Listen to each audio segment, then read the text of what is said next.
Сәлеметсіздер ме балалар? Бүгінгі сабаққа қош келдіңіздер. Бүгін біз сіздермен 18-ші сабақ «Досыма сенемін» тақырыбын өтетін боламыз. Бірінші тапсырма: достар қандай болады? Балалар, дос ол адал болу керек, сенімді, мейірімді, шыншыл, сыпайы, жанашыр және де қамқор болу керек.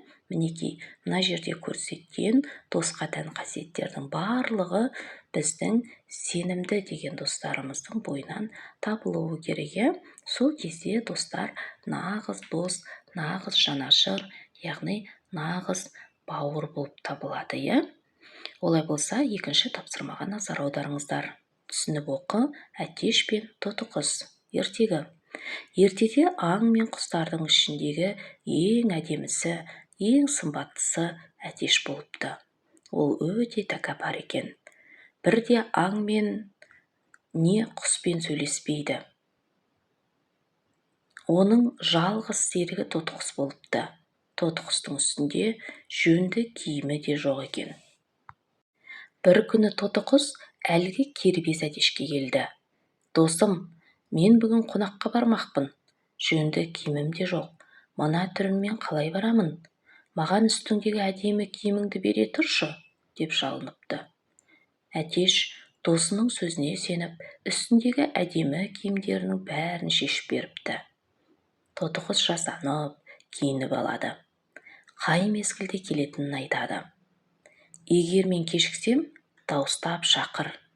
Келмей жатсам, тағы да шақыр. Дауысыңды естейін», дейді.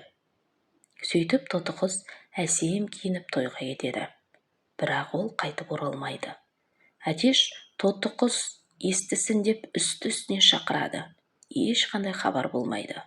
Содан бері әтеш тоты құс киіп кеткен әдемі киімін әлі іздеп жүр.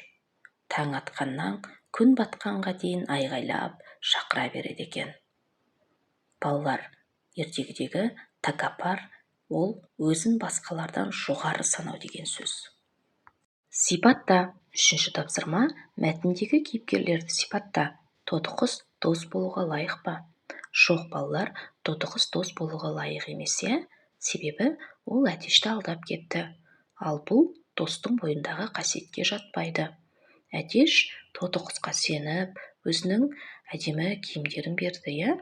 Ал тоты құс болса ол жаңағы сенімді ақтай алмады. Сондықтан да ол дос болуға лайық емес. Төртінші тапсырма: суретте ертегідегі оқиғаның қай сәті бейнеленген? Балалар, суретте тоты құстың әтешке «әдемі киіміңді берші» деп тұрғандығы көрсетілген. Ал бесінші тапсырма: ертегіні бөліктерге бөліп, жоспар құрып жаз. Бесінші тапсырма: жоспар. Әтештің тәкаппарлығы бірінші, екінші тоты құстың досына өтініші, үшінші тоты құстың сатқындығы. Қорытындыла. Алтыншы тапсырма: мақалдардан қандай ой түйдің? Жаман достан мың сақтан, досыңа өтірік айтпа. Балалар, бұл мақалдардан маған шыншыл болуды, жақсы дос таңдай білуді және достықты қадірлеуді үйретті. Үй тапсырмасы: тоты құс туралы дерек ізде. Түрлері, мекендейтін жері. Балалар, тоты құстардың түрлері: ара, какаду, амазон, ларикет, жако, карелла, ара-ара сияқты көптеген түрлері бар. Мекендейтін жерлері: тоты құс негізінен жылы аймақтарда, яғни оңтүстік Америкада, Австралияда, Африкада, Азияның тропикалық орманда тіршілік етеді. Олар көбіне ағаштарда, орман ішінде өмір сүреді. Осымен сабағымыз аяқталды. Сау болыңыздар.